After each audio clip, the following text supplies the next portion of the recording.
according to my clock, it is 6 o'clock and we are going to get rolling right away here. First of all, I'd like to welcome everybody. Hopefully you're here for a webinar about our transition to Stilwell Junior High, our 6th grade families coming into 7th grade. So we know that this is a webinar that some of you are here live with us and you'll be able to interact with us or ask questions. We are also though recording this event so that we have the opportunity to share later on. So the families that aren't with us tonight are going to be able to get to this webinar and the information that we're going to share with you. So we'll slide to the next slide there, Mrs. Cooper.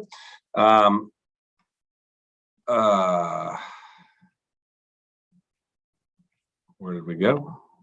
There we are. Sorry, mine flipped over. So let me just quickly introduce myself. My name is Mitch Kunert, current principal here at Stilwell Junior High. And we don't have with us our assistant principal, David Perigo, but he is our assistant principal and athletic director. On tonight's webinar with us, we also have Sarah Cooper. She is one of our counselors, and Brady Johnson is another counselor with us that is not with us tonight. And then we have Melissa Gress, who, as you can see, is our project-based learning network development coach. And then we have Pete Bissinger, who is one of our project-based learning humanities instructors. His counterpart is Melissa Clayton, and she will not be with us tonight. And so you have the 4 of us here with you this evening. We do hope that we're going to go through a lot of information tonight. You're going to hear a lot about our school structure, our schedule. The biggest thing is kind of the class schedule offering. We want to talk through the registration timeline so you know how to do that and how to support your student through that process. We'll get you through our extracurricular offerings. We'll talk about our school-wide PBIS, behavior-wide supports. We'll talk about a little transition from the summer if you want to participate in an optional Planet 7 programming. And then we're going to end the night here with the project-based learning. That's really important for us at Stilwell because between the 2 junior highs, Indian Hills actually has feeder schools that have experienced project-based learning all the way through their elementary roles. Here at Stilwell, none of our feeder elementary schools have that. So that's why we think it's really important to bring that information forward. And that's why Pete and Melissa are here tonight to help support that process. So without further ado, we'll go on to our next slide. And like I said, talk just a little bit about our school itself. Stilwell is not unlike any of the other buildings that we have in our district, but we do have the 2 junior highs. Stilwell and Indian Hills both comprise approximately 700 students each. Typically, Stilwell has been a little bit bigger than Indian Hills in the past history. And we are unique in the fact that we have the teaming process. Both junior highs have teams. What does that do? Well, teams takes the 700 students down, and you as a student will be assigned to a team. And there are 3 7th grade teams, as you can see, E, R, and S, and then the 8th grades are TIG. That spells tigers, because that's what we all are. But it takes that group of 700 and makes it more like 120 per team, which makes the environment feel a bit smaller. It also allows our core teachers and our elective teachers to get to know your students on a much deeper level. So the nice thing about that is that as we go through, you'll hear things about Tiger Time. You'll hear things about the activities that your students will be signing up for.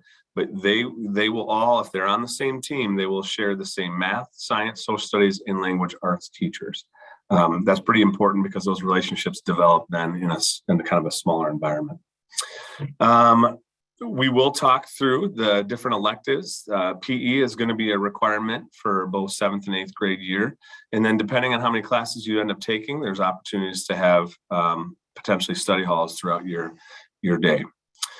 So it's just a little bit about our structure and size. This is the most challenging one for parents, and we know about this and we feel your pain, but the junior highs, both 7th and 8th grade, is the earliest tier, what we call, in the West Des Moines Community School District.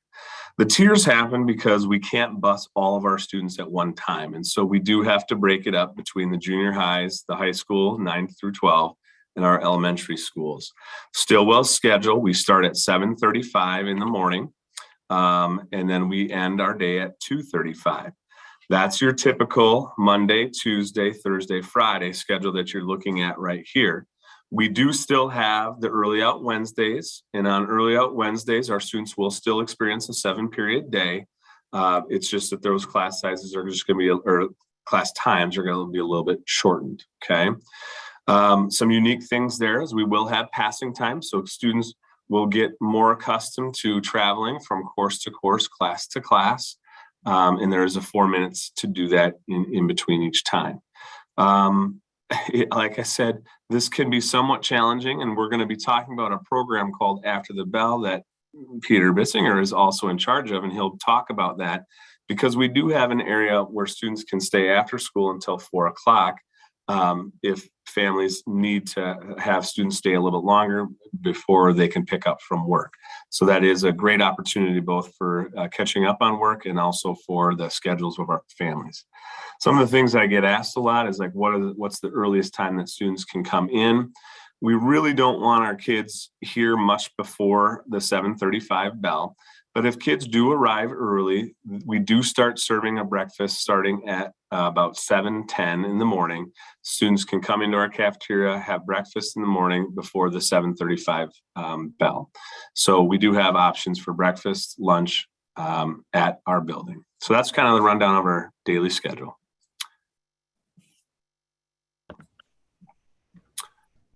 All right, it's my turn now. So first, let me introduce myself. My name's Sarah Cooper. I am one of the school counselors. For registration purposes, Brady Johnson, our other school counselor, and I kind of divide and conquer. So I typically do the 6th to 7th grade registration. And then Mr. Johnson does the 7th to 8th grade registration. Once the school year gets going, Mr. Johnson and I, we just do a lot of collaborating together. So we see any students, all students, whichever one of us students are more comfortable with. We are here for all of the 7th and 8th grade students. Registration purposes, though, I'm your go-to person for 6th to 7th grade registration. And then another unique part of this for me is I did this transition last year as a parent. My son is a 7th grader at Indian Hills this year. So I have been in your shoes just last year. And so I saw this and went through all of this from the parent side as well, which is always helpful then in my counselor side of it. The next few slides I'm going to go through are some of those classes that will fill up that 7-period day. On this slide, you see these are the required classes that all students must take. English, social studies, science, and math, we call those the 4 core classes. Like Mr. Kunert said about on the teaming slide, those are the classes that all of the students on the E team will have those same 4 core teachers. For example, you will see under social studies, it says that English and social studies are combined on our project-based learning team into one class called humanities. That's the class that Mr. Bissinger and Ms. Clayton teach. I will show you a couple sample schedules later where you can see it still says English and social studies on their schedules.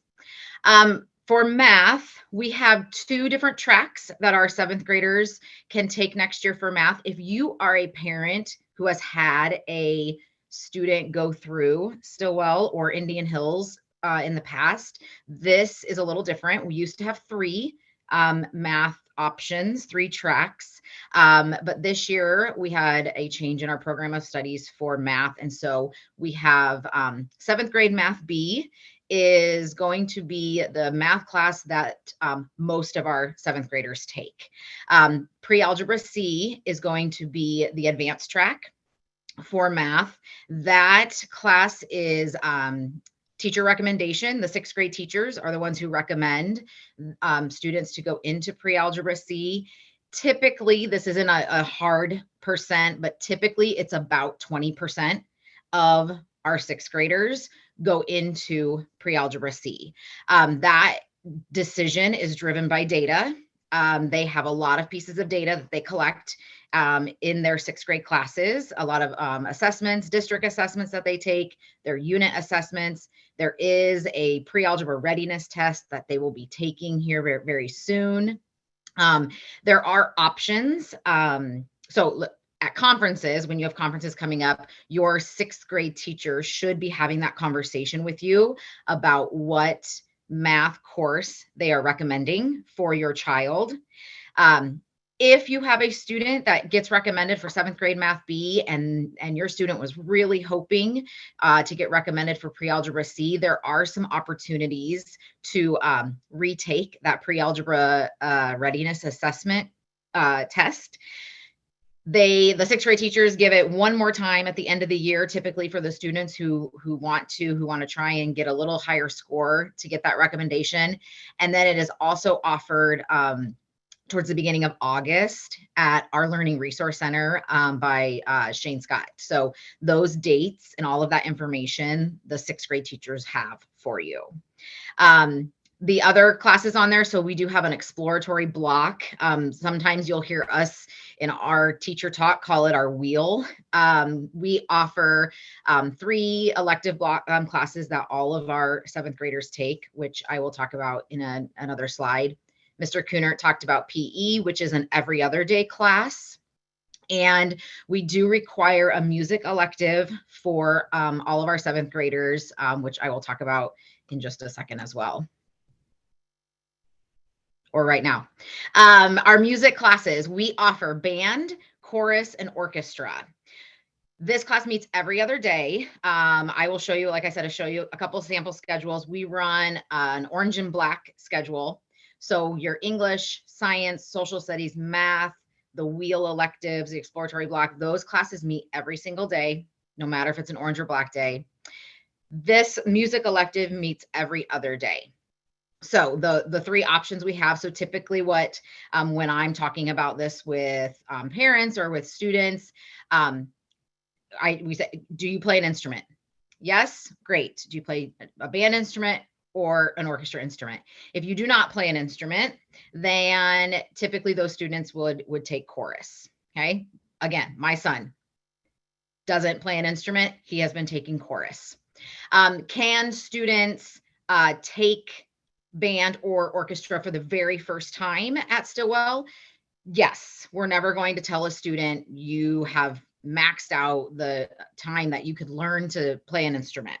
However, there are some instruments that are recommended that students start if they're going to start in 7th grade as opposed to others, just a little bit easier to catch on. It also kind of depends on if they know how to read music and such. So we do ask that if a student is going to start band or orchestra brand new in 7th grade, that they talk with the 6th grade band or orchestra teacher, the elementary band or orchestra teacher, just to kind of go through helping them navigate what that would look like and what instrument would be good for them.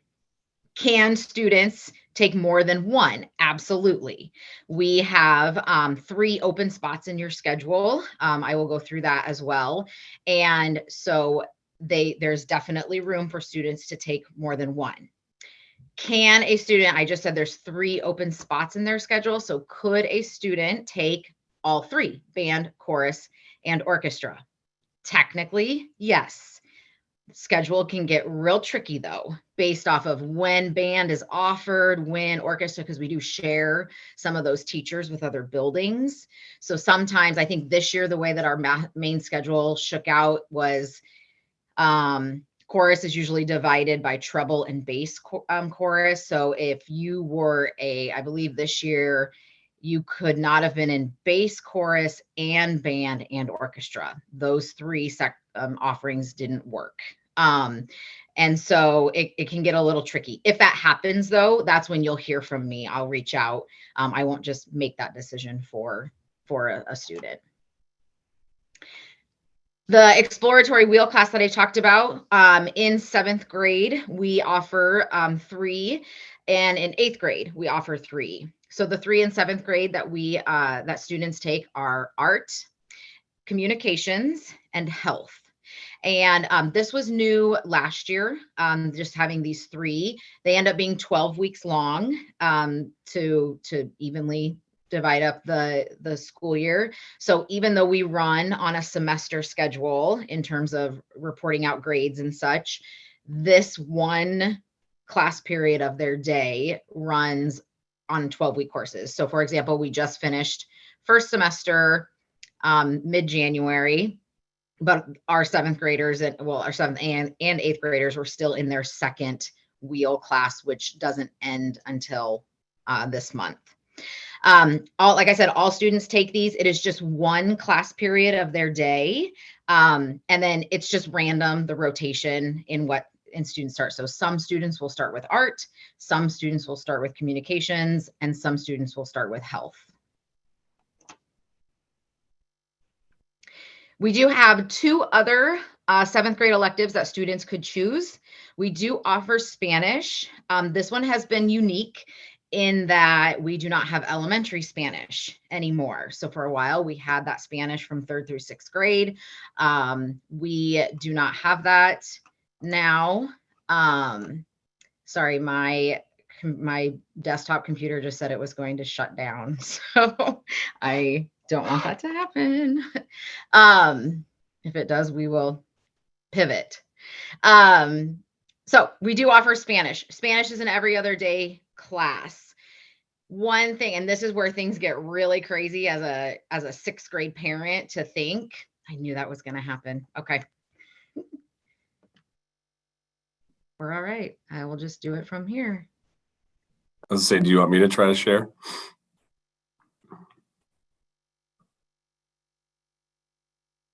Sorry, everybody. Always some technical difficulties from time to time.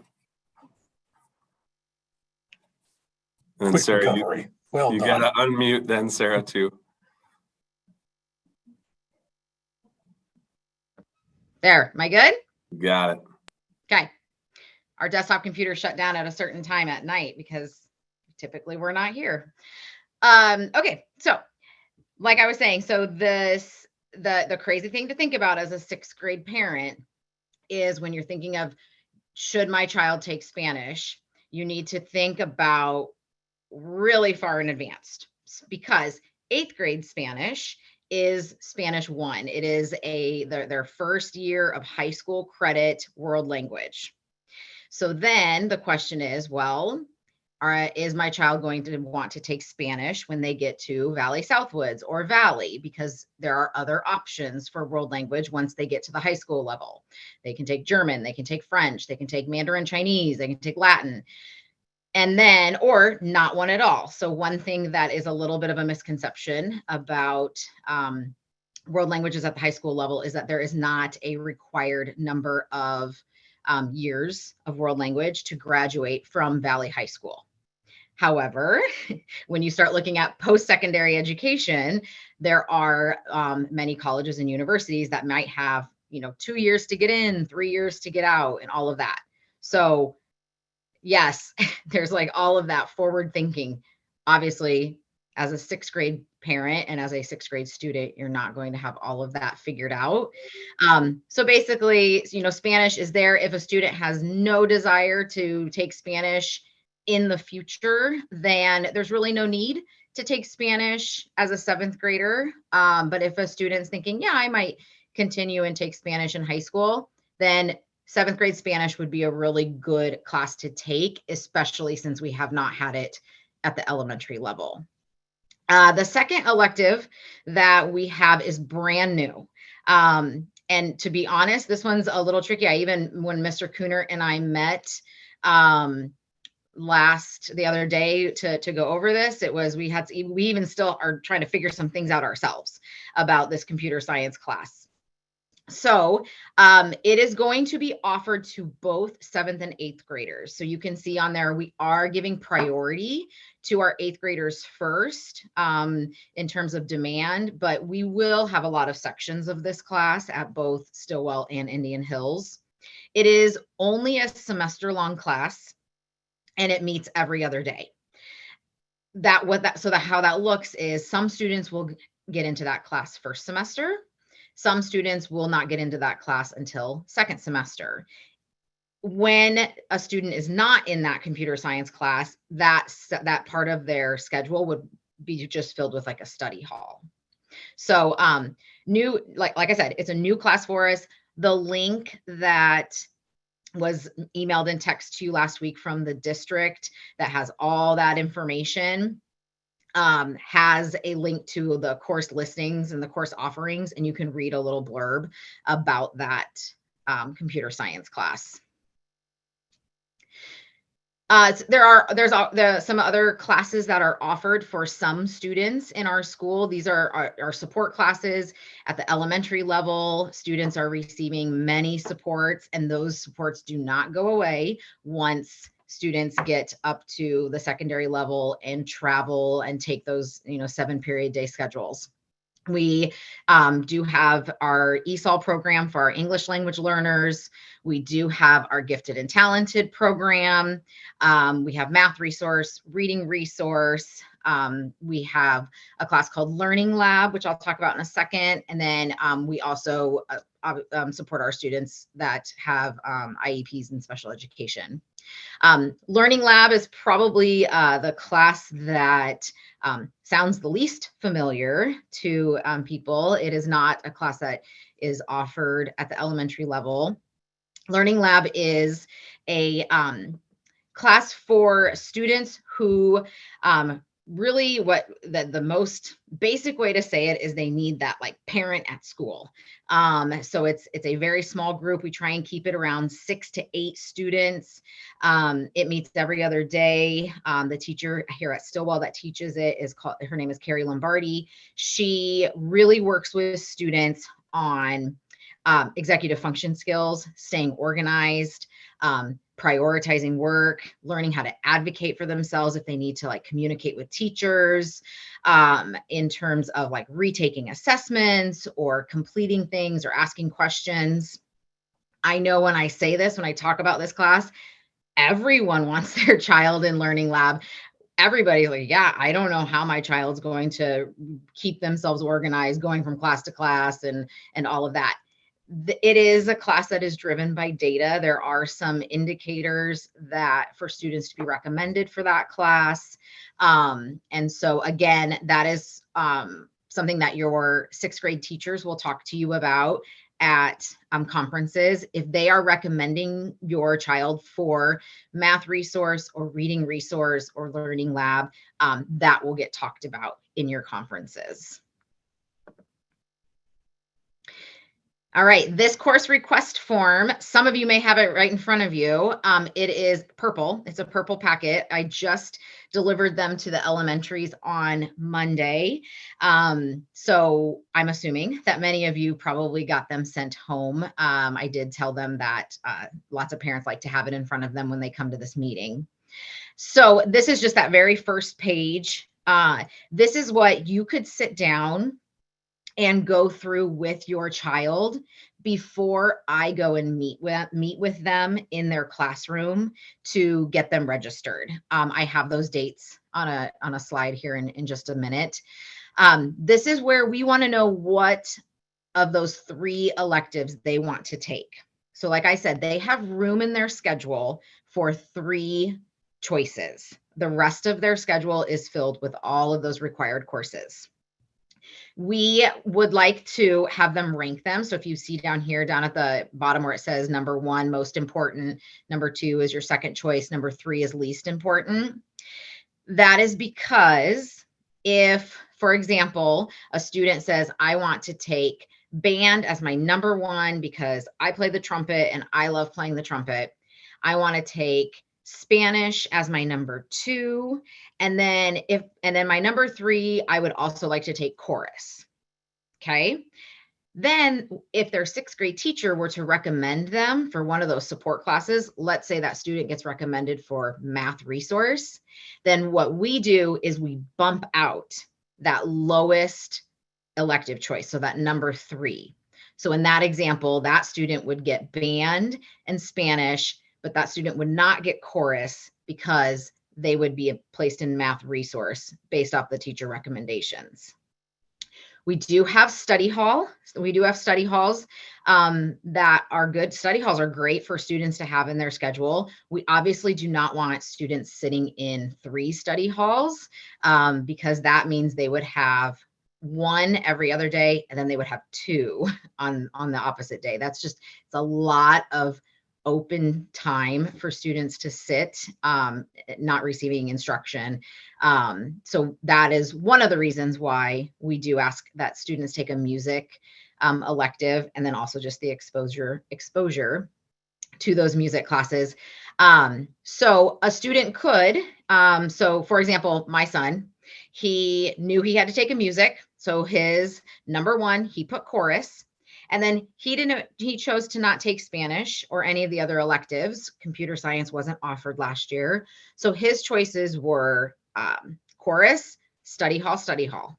And so what that means is he has chorus as one of his every other day classes, and then he has a study hall every day. And that has worked out really well for him. And that is perfectly fine to, if a student just wants to put that music elective and then have 2 study halls there.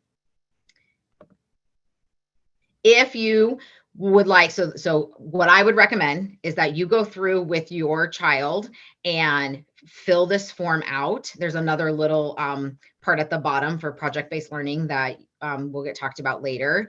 And then if they just rip off that top page and take it back to school with them, when I come to register them, then that would be great. They'll have it right in front of them.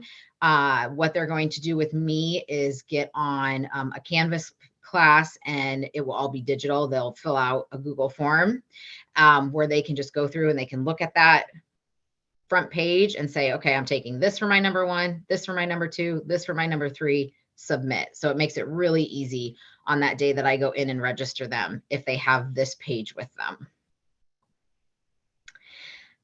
Just a couple sample schedules that I wanted to show you. So I just took a screenshot of a random student schedule. I pared it down to just looking at, I just picked Q1. So you can see up here, it says Q1. But this is what a schedule looks like. So as you can see right here, this is period 1. And for this student, period 1 is one of those orange and black days. So this is 2 of the classes that meet every other day. So for this student, on orange days, the student goes to Spanish, and on black days, the student goes to chorus.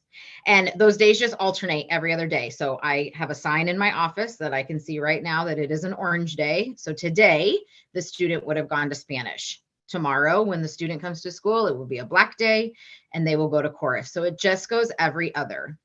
So on a 5-day schedule, that student would go to one of them on Monday, Wednesday, Friday, and then Tuesday, Thursday for the other one. And then starting the next week, they would go to the other class, Monday, Wednesday, Friday, and then the opposite Tuesday, Thursday. Then the student for second hour on orange days would have PE, and on black days would go to band. And then you see here for third hour, the student has math. It does not say orange and black because that math class meets every single day, regardless if it's an orange day or a black day. We have Tiger Time in the middle here. Tiger Time is at some school, other schools, they might call it homeroom. They may call it advisory. I believe at the high school, they call it advisory. Tiger Time is what kind of like a home base. All teachers have a Tiger Time, and our Tiger Time meets on Monday, Wednesdays, and Fridays. And in Tiger Time, we do our lessons on, that's where we do our social emotional learning lessons. We do some of our PBIS, positive behavior lessons, kind of learning our expectations and whatnot. We do our fire drills, our tornado drills, all of that. We do just kind of some fun activities. Our student council will throw in some things in there for people to do. And then just kind of a touch base with our teachers. We do 10 minutes of reading every day in Tiger Time. And that's where students sign up for things. So it's really just kind of that home base to get kind of some nuts and bolts, and then also do those non-core class instructional pieces. On Tuesdays and Thursdays during that time for Tiger Time, we have what's called Encore. Encore is a time where teachers can pull students for additional learning. It could be that students need some additional support to getting things done. It could also be where teachers take students at that time to do some extensions and some other activities that they wouldn't get to in their 45-minute class during the regular time in their schedule. This student, fourth hour would go to science. Fifth hour and sixth hour, you see here, it says English and social studies. However, this student is on the S team, which is our project-based learning team. So this fifth and sixth hour here is actually the combined humanities class. And so this is where that student would be with Mrs. Clayton and Mr. Bissinger for the whole fifth and sixth hour for their humanities class. And then this student started the year, since this was a quarter 1 schedule, with art as their elective. So then just a review over here on the left, you can see this student chose project-based learning, and the electives that they chose were chorus, band, and Spanish. Not sure what order they chose them. And then just really quick, I just wanted to give you a snapshot of another schedule. This student did not choose project-based learning. This student chose the conventional pathway. So the student's on the E team. This student has chorus and study hall as the elective choices. So up here you can see there's chorus and there is study hall. And then this student was recommended for reading resource. So down here in 7th hour, you can see that they have reading resource as one of their every other day classes, which means that whatever their third choice was on their elective that they filled out would have gotten bumped out to fit that teacher recommendation. All right, our tours that I've been talking about. So first off, I apologize. On the district link that was sent to you at first, there was a mistake that said that the student tours next week was virtual. But then your children were coming home saying, no, they're not. Their 6th grade teachers are telling us we're going to Stilwell. So your students are right. And we have since updated that information on the district site. We are hosting all 4 of our feeder schools next week. So you can see if your child goes to Fair Meadows, they are our first school. They will be coming on Monday.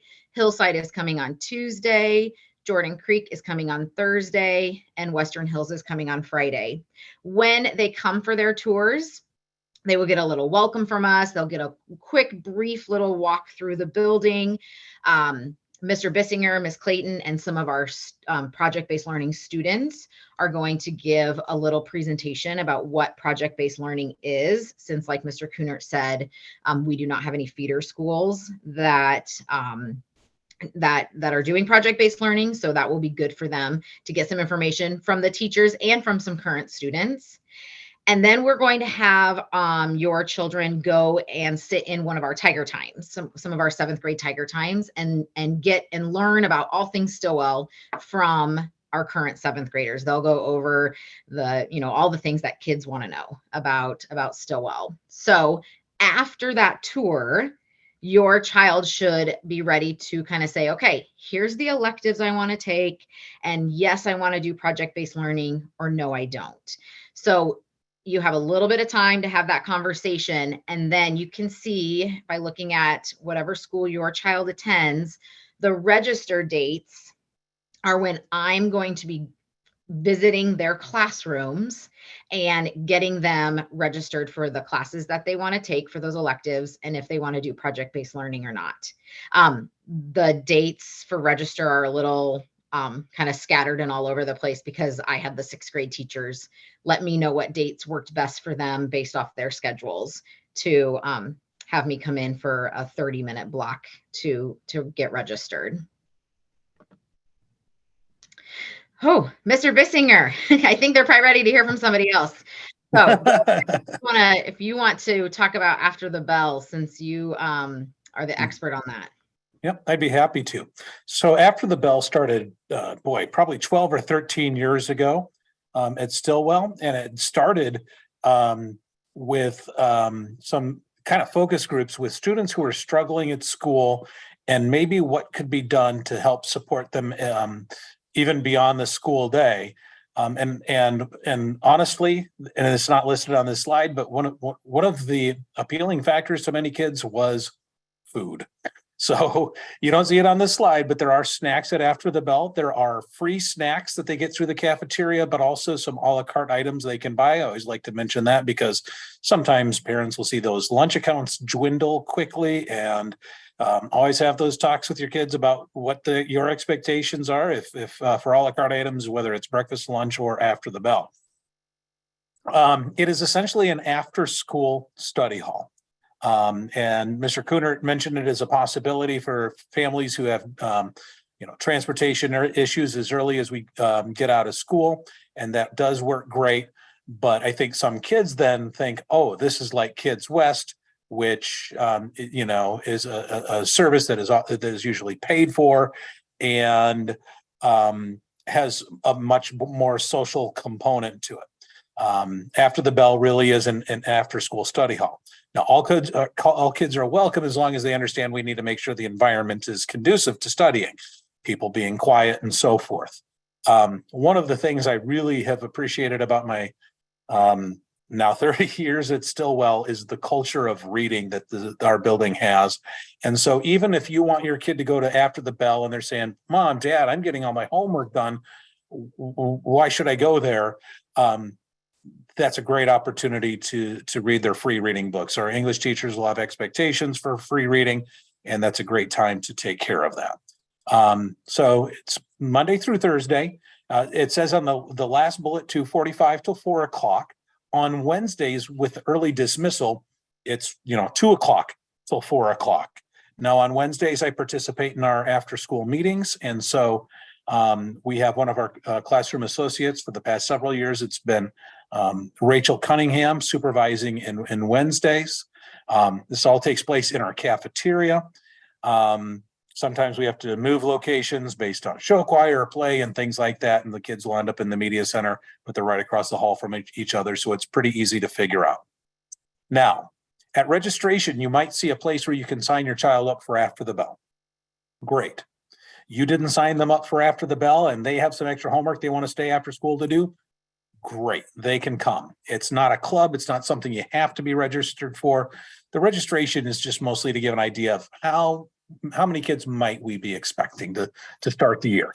I have kids who are there every day. I have kids who are there once or twice a week. I have kids I see maybe once or twice throughout the whole school year. When a kid comes, I walk them through our expectations. I send that home with them to show to parents so that you're aware that, yes, they came to After the Bell and here's what I'm expecting from them. There's a place for you to sign off on that to say, hey, yep, my kid was at After the Bell. I know what was going on. And then I have a spreadsheet where I take attendance every day. And that attendance every once in a while becomes important for parents because they get word, see on the Life 360 or whatever app we're using to follow our kids around that, boy, they said they were at After the Bell and they were at Hy-Vee or Get and Go or at Johnny's house. So just know that attendance, and that's very rare. It happens occasionally, that I do take that attendance every day and I mark that they were there and I mark what time they leave because they're not there. They don't have to be there till 4 o'clock. It's just the program ends at 4 o'clock. And so if they check out at 3:15 because mom and dad are there to pick them up, or they finish their work and they're walking and riding their bike home, they're welcome to leave anytime they want before 4 o'clock. So that was really kind of the basics of After the Bell, after school study hall. Great opportunity for kids to go home, not worrying about having to worry about homework. If they come and they have homework, 99% of the time they'll be able to go home and not have to worry about it. Great. Thanks, Mr. Bissinger. Just wanted to throw in this slide with the activities that we do offer for our 7th graders at Stilwell. So our team sports do not start until 8th grade. So once your child gets to be an 8th grader at Stilwell, that is when we have football, volleyball, wrestling, basketball, track. That's when we offer those team sports. So for our seventh graders, sometimes it's, well, how do we get them involved if they can't play sports? So we do have a lot of activities. These are just what we have currently at Stilwell. So student council, we have student council every year. And student council meets after school 1 day a week, and they facilitate a lot of things. We have a couple dances a year. They do some community service projects and whatnot. We always have a fall musical or a fall play. And then in the spring, right now, Miss Coleman and Mr. Cravero are doing an after school club called Dramatizers, where they'll put on a kind of like a variety show. And then right now, these are the clubs that we have currently at Stilwell. We have an art club that meets after school. We have a spooky stories club. We have a card club, which plays like the Magic the Gathering card club. We have a Model United Nations. We have our Gay Straight Alliance. And the reason why I say this year, those are the clubs we have, is because any student can start a club. Students if there's an interest in a club, then the only requirement that they have is that they do have to get a staff member to sponsor them to be able to, stay after school with them, to do kind of more of like the management side of things. We do have built into our schedule during that Tiger Time and Encore time, one day a month, typically on Fridays. We call it access time. Some of our clubs sometimes meet during that time, since we know that transportation can be tricky at this age. So for example, a student says, I want to be in student council, but they meet after school. I have to take the bus. So we try and put some things into our schedule that students then can participate if transportation is an issue. But there's definitely a lot of ways to get involved with those activities. Archery is considered a club. So both 7th and 8th graders can participate in archery. We also have science, we participate in the Science Bowl. We have students who are getting that up and going right now. We do have jazz band, and we do have show choir. Just wanted to note that if a student wants to be in jazz band, or if they want to be in show choir, they do have to be in the band class in their schedule, or in chorus class in their schedule. We do have a couple of exceptions to our sports. Cross country in the fall and wrestling in the winter are ones that we do let our 7th graders practice at. So a couple of reasons. One, those are more kind of individual sports as opposed to team sports, and our participation numbers are just a little bit lower on those. So if your 7th grader would like to sign up for cross country, then they can do that right away. It's like starts like first day of school.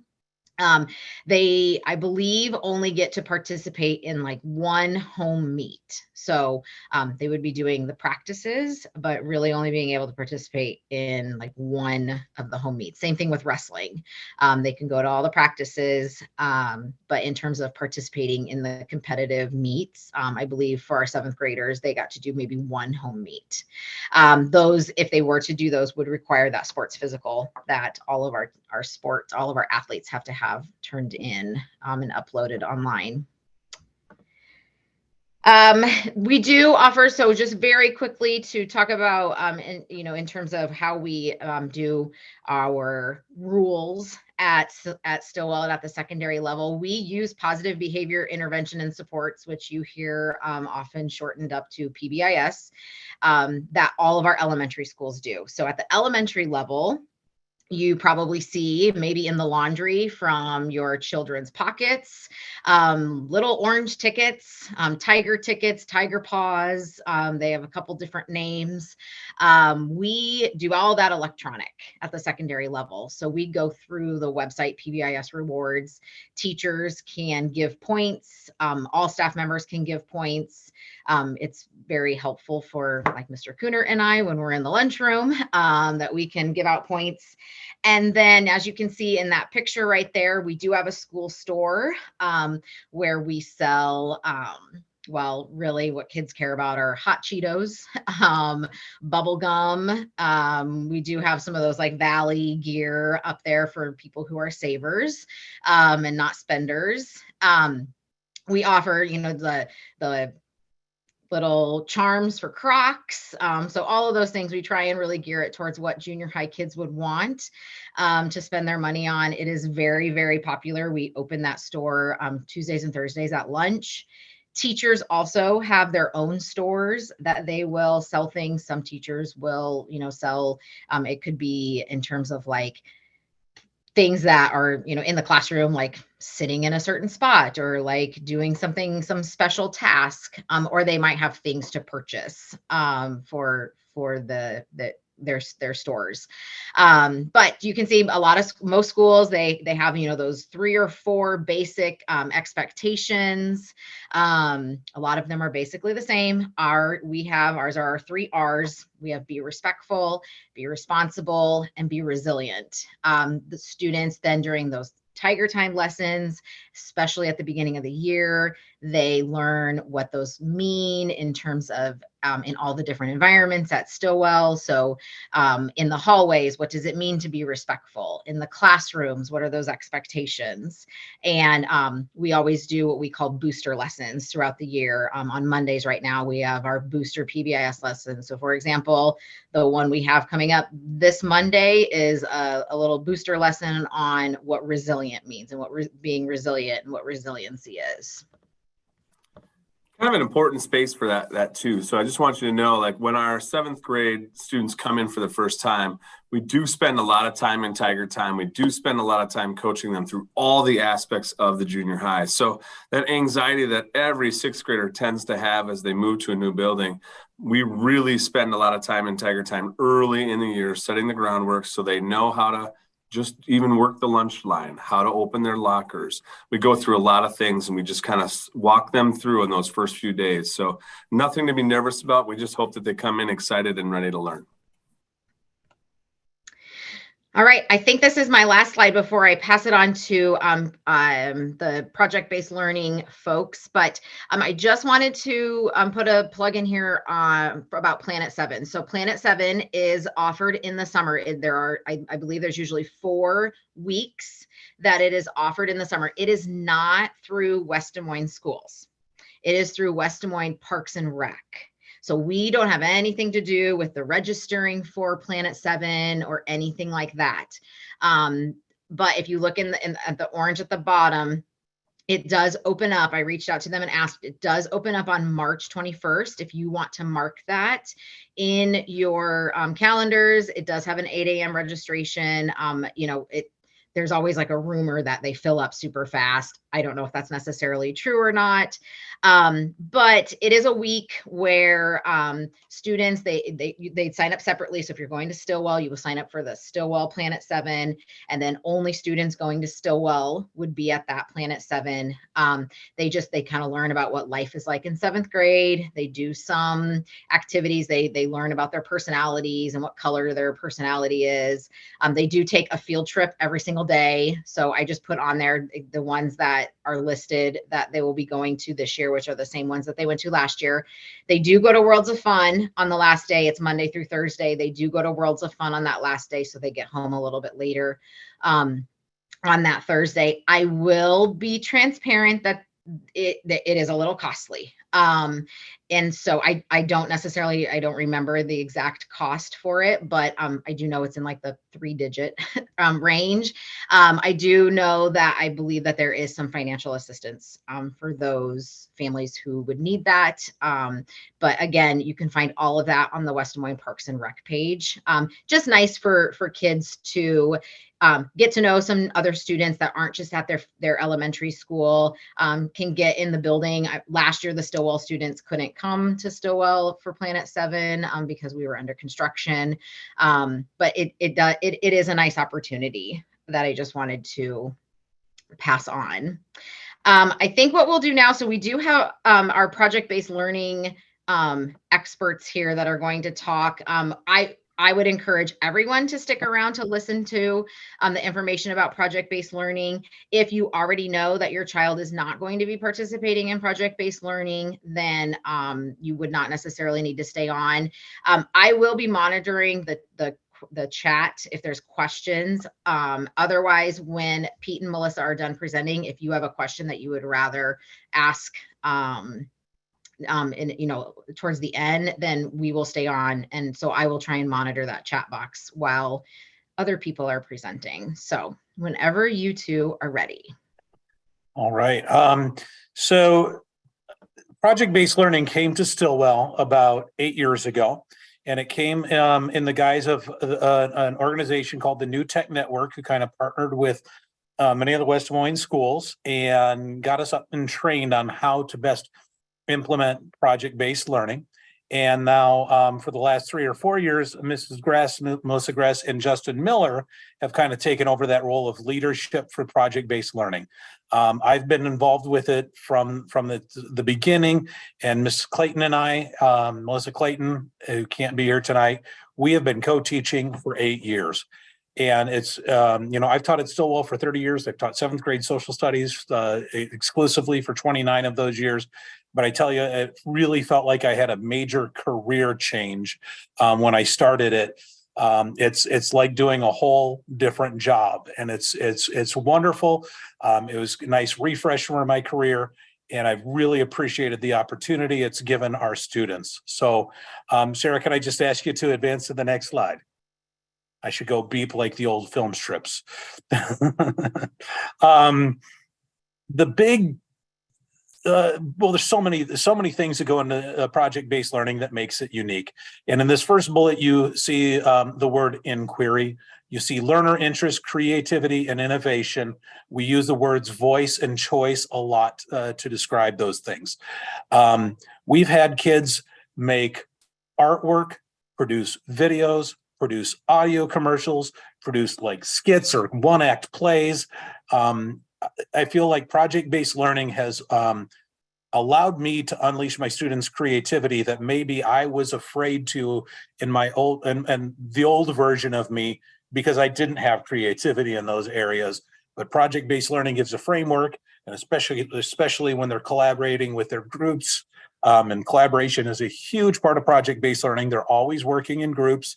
There's still a lot of individual work that are components of the project, and we'll talk about grading and all of that.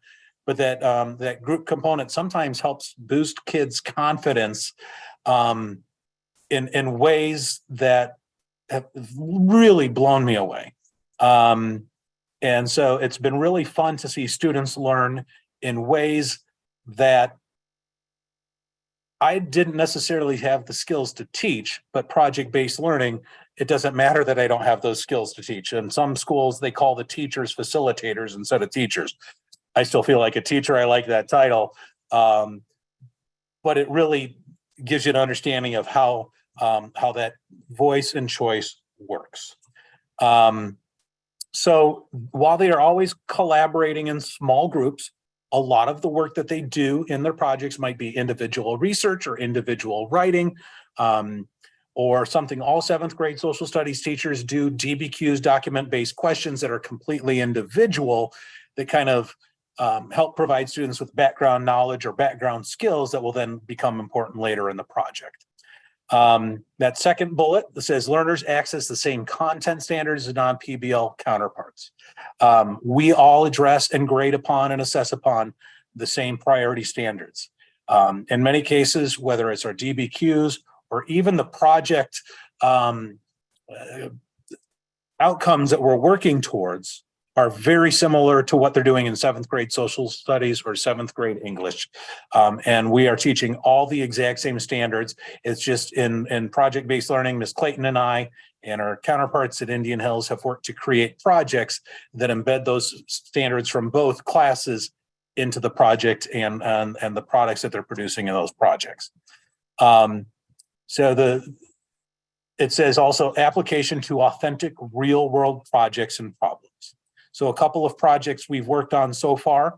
One was related to human rights, and we tie it into the United Nations Declaration on Human Rights. And students in their groups picked a human right that they were passionate about and created a video PSA about that human right. And then they shared out those PSAs. We had a lot of parents and a lot of community members who helped with that project come in to watch their videos and listen to the kids introduce and talk about their human rights issue. Right now, we are in the kind of early stages of a project about power and government. And the kids are just now beginning the process of picking what issue they want to focus on for power and government. And then they will do a couple of things. They will write letters, individual letters, not group letters, to lawmakers to sort of advocate for change on whatever issue it is they chose. And they'll also create kind of a mock nonprofit lobbying organization that would address that issue. So the other day in class, we were talking about some examples, and I went back to my youth and brought up like Mothers Against Drunk Driving would be an example of a lobbying issue like that. Partnership with community members. We've had so many people in our classroom this year, and that became a little challenging during the height of the pandemic. So it's great to be able to have people back. We've had people from Hy-Vee, somebody from their human resources department, Drake University. For our power and government project, we kicked that off. We had 7 lawmakers. We had 2 state senators. We had a legislator. We had city council people, and we had school board members talking about how they shape policy and how their citizens and even young non-voting age citizens can influence the government. Having those people come into our classrooms and also come back to sit and listen to them present. When our students present, they know that it's not just the teacher who's going to see what it is they've created. It'll be the community. It will be other teachers in the building. It'll be Mr. Kunert, Mrs. Cooper, Mrs. Gress. It'll be family members. And it will be those community experts who've been with them through the project to see what it is that they've produced. When they know it's a more authentic for a real world audience, they really work hard to practice those oral communication skills, written communication skills, to make those presentations as strong as possible. And it's so neat to watch the kids mature in the written communication and oral communication throughout the year when they're given those opportunities. It's awfully scary. Public speaking is, one of people's biggest fears, but as they work through those things, it's really, really neat to see the growth. Safe opportunities to learn, to grow from one another. We talk about growth mindset, grit and resilience all the time and how important they are, especially when you have conflicts with group members and things like that. Finally, hands-on, learner-driven. I already shared some examples of students producing artwork, videos, skits, and things like that to give you a sense of the voice and choice that they have. Did Melissa bow out? She disappeared from my screen. Melissa Gress, if you're still there, if I am forgetting anything super important, please speak up. I think she was frozen for a bit. I think so. she had to fall out. Yeah. And I'm going to apologize too. I gotta go out. I've got a 7 o'clock I got to for my kids. And so I'm going to bail out, but Sarah's got control of the place. So we'll answer all questions. This will be recorded and posted. So thanks, Pete. Yep. And so Mrs. Cooper advanced the slide to the essential life skills. Now, these were kind of part of my life prior to West Des Moines introducing the essential life skills under the New Tech organization. They called them the New Tech Learning Outcomes. And some of them were phrased exactly the same: communication, collaboration, continuous learning. What we call in West Des Moines professionalism, we call agency, and it kind of mixed other elements in. But all the teachers in West Des Moines stress the essential life skills, but they're really embedded into the projects much the same way our curriculum standards are as well. So it was kind of a risky undertaking for all the teachers who went into the project-based learning. And I know Ms. Clayton and I have worked really hard over the past 8 years, especially the first couple, to get this new kind of learning up and running. But we remain passionate about it because we've seen what it can do for students. So there's Ms. Grass. So I don't know how much you heard. It looked like maybe you got disconnected. If there's anything you would like to add, or what you would advocate is sort of the biggest strengths or things to think about when families have to discern whether their project-based learning is right for their child. Sure, and I apologize for that. My internet just randomly dropped me, so sorry for that. Perfect timing as usual. Of course.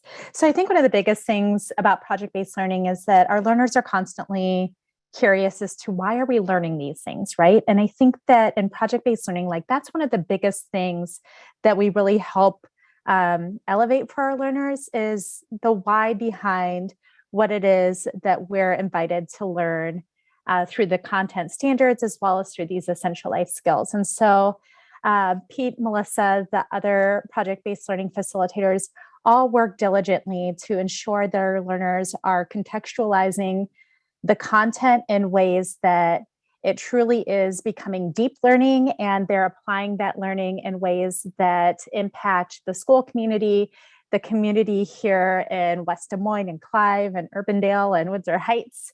The possibilities are endless. And that's what we're really trying to communicate to our young people, is just how big of a difference that they can make in this world with the education that they're receiving. And so that is just a really powerful and unique opportunity that our project-based learning learners have. In addition to that, Pete, I think you asked me what one of the biggest strengths is, aside from what I just said.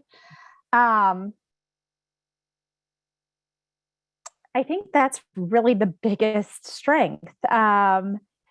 One of the things that I think is important to mention is that a lot of times people have questions about the group work component to this. And Mr. Bissinger, you might have already spoken to this when I was disconnected, but it really is collaborative work towards a common goal. So they're really learning some of those essential life skills that you see on the screen right now. But their evaluation is based entirely on their individual assessment of knowledge and thinking and skills related to the content standards. So even though they're working together as a team, they're also still demonstrating proficiency on what they learn, understand, and are able to do individually. Yeah, and I saw the question, and maybe it was that somebody typed in the answer. And so, yeah, the grading is all individual. Our groups vary in size. Typically 4 is kind of the magic number, but there will be groups of 3 or groups of 5. And obviously sometimes a new child transfers in, somebody moves out, somebody has a schedule change. So things like that happen. And like Ms. Gress said, so for example, with this project on power and government, the students will work and divide up some various tasks, but they will be assessed on the standards based on what individual work they produced and can show that they learned that standard. So for this next project, the big one will be the letters that they end up writing to show that they researched and understood the issues and possible solutions to it. And each student will be graded on that individually. And I'm going to go back and answer a question I didn't see about after the bell. There is no after the bell on Fridays. Typically, we just find that that's not a big time for kids to want to do homework on Friday afternoons. So yes, if they're involved in an activity, basically the rule at Stilwell is if you're in the building, you're under adult supervision. So if they're involved in some activity or club that's meeting on a Friday, then they can participate in that. But otherwise, no after the bell on Fridays. It's been a Monday through Thursday program. And Mrs. Cooper put the schedules up. And so you see how S-Team is just slightly different. And I'm glad Mrs. Cooper had that schedule to show you what a S-Team schedule looks like, because when you looked at that student's schedule, you did not see humanities. It had 5th period English and 6th period social studies. And sometimes that's confusing. And during open house, people come in and, and look, your 2 classrooms for 5th and 6th period are right next to each other. And it's like, nope, it's just one big classroom. When they built that classroom for us 8 years ago, they just took down a wall between 2 classrooms, and we have a double spaced classroom. We have collaborative tables that the kids sit at. The tables are made out of whiteboard material. So often if they're working on a video or something, they will put an agenda on that table. They will sketch out ideas for art on those tables. It's a really neat learning environment. So One of the questions that was asked in the chat was whether or not project-based learning is a good fit for special education students.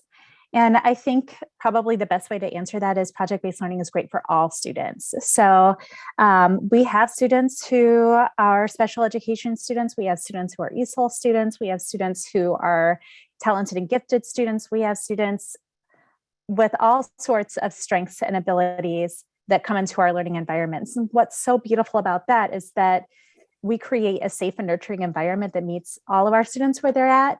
And it celebrates their strengths, but it also helps them identify their areas for growth or how they can work collaboratively to honor the strengths that each person brings to the collective process in order for them to accomplish a common goal.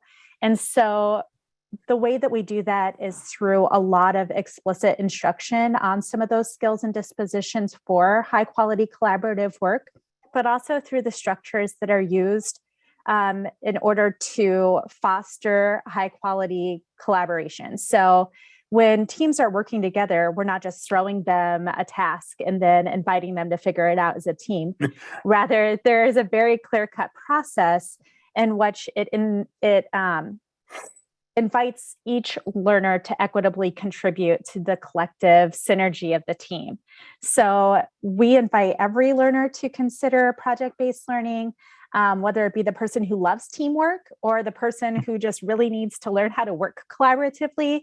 Like, this is a learning pathway that's awesome for everyone. Yeah. One of the quotes that stuck with me early on in the process is, I think it was the second year I was doing it. I had a good friend of mine whose daughter was going through Stilwell.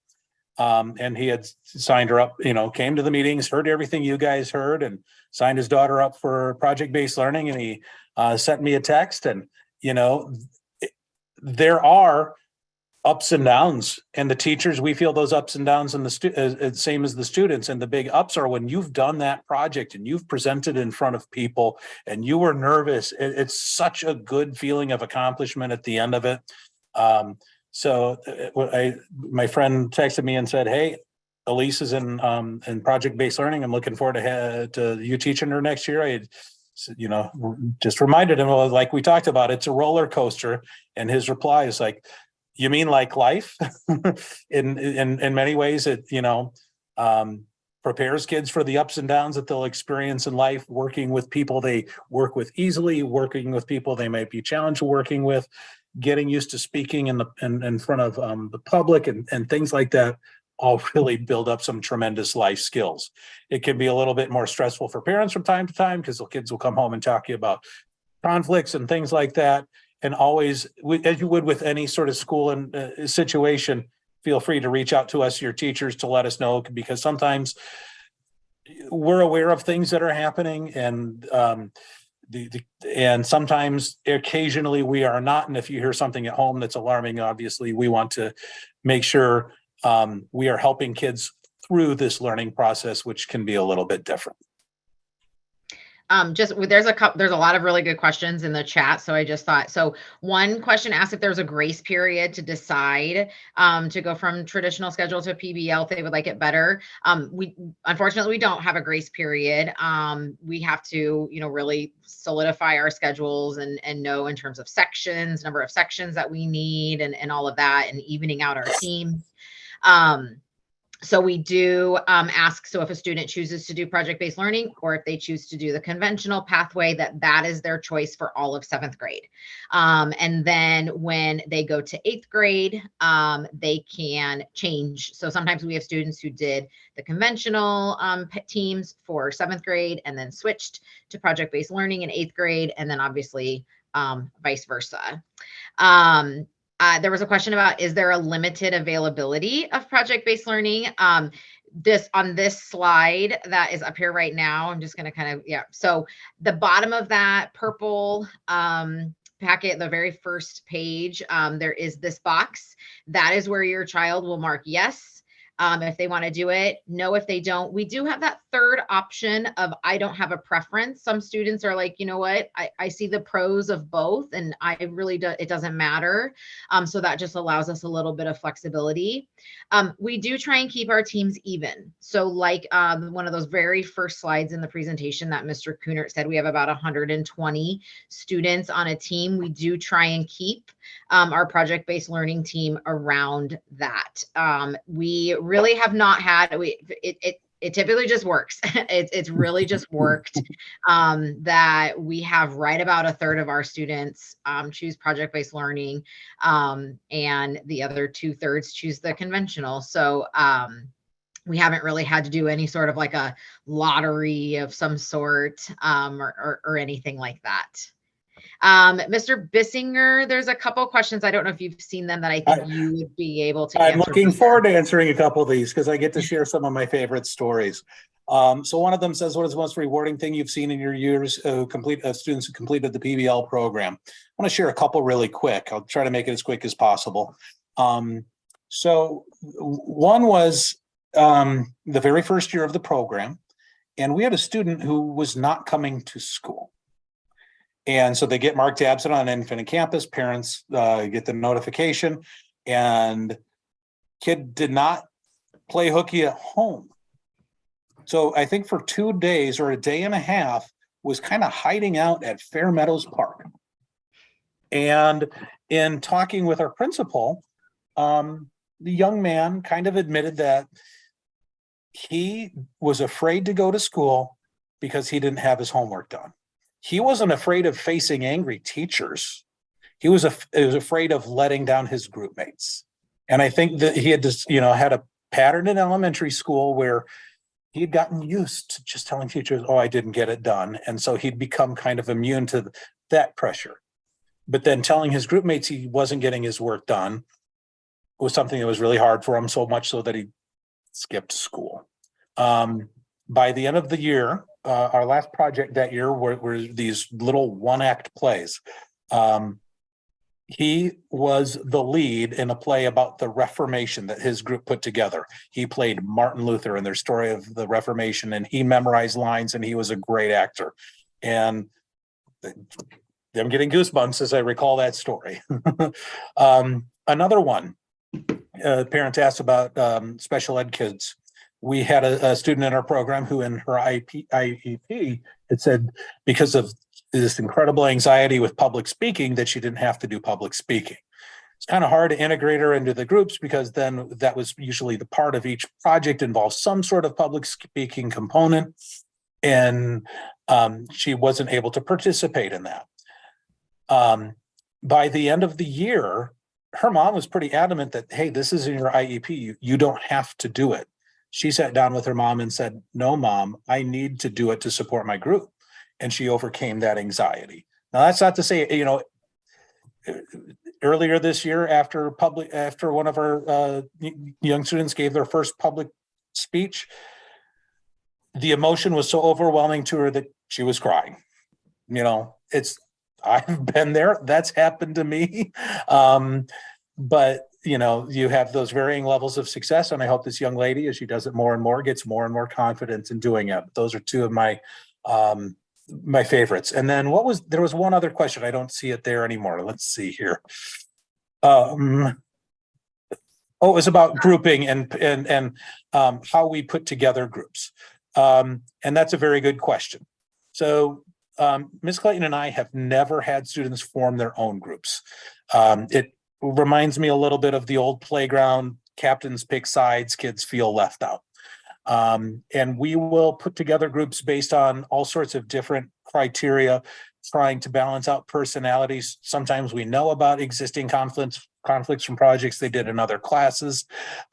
Just know that we are very deliberate about trying to help students work with students who we think they will be able to work well with or be able to support through a project in some way.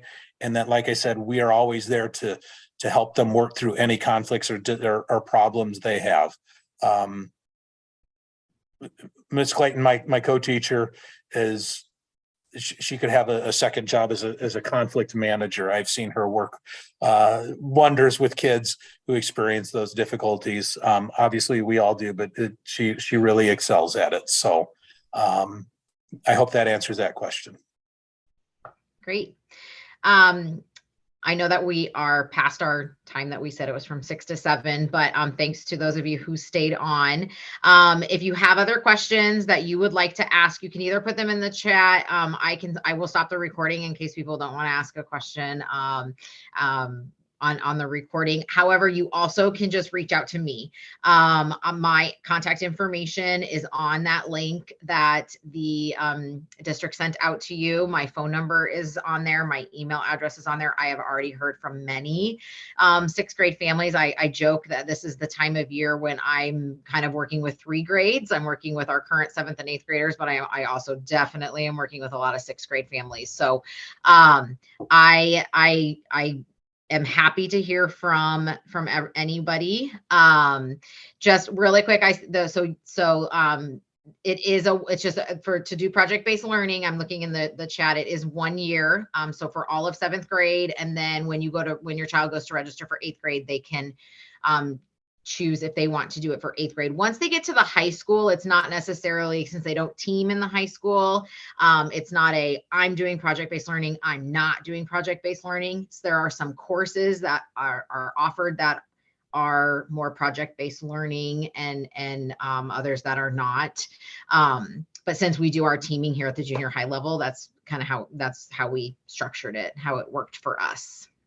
So I do want to thank Mr. Bissinger for taking part of his night, and Melissa Gress for taking part of her night. Mr. Cooner, obviously, before he was here. It's always very helpful to get in front of families. The virtual option is just one so then you can stay home and make sure that your children are taken care of and dinner is taken care of, and all of that. Again, like I said, please reach out to me with any questions that you have. Otherwise, you are all free to have the rest of your night. I will stay on for just a couple more minutes if people have questions. So, and if you have specific PBL questions, feel free to send them to Melissa Gress, myself, or Miss Melissa Clayton, my co-teacher. We'd be happy to answer those questions directly through email as well.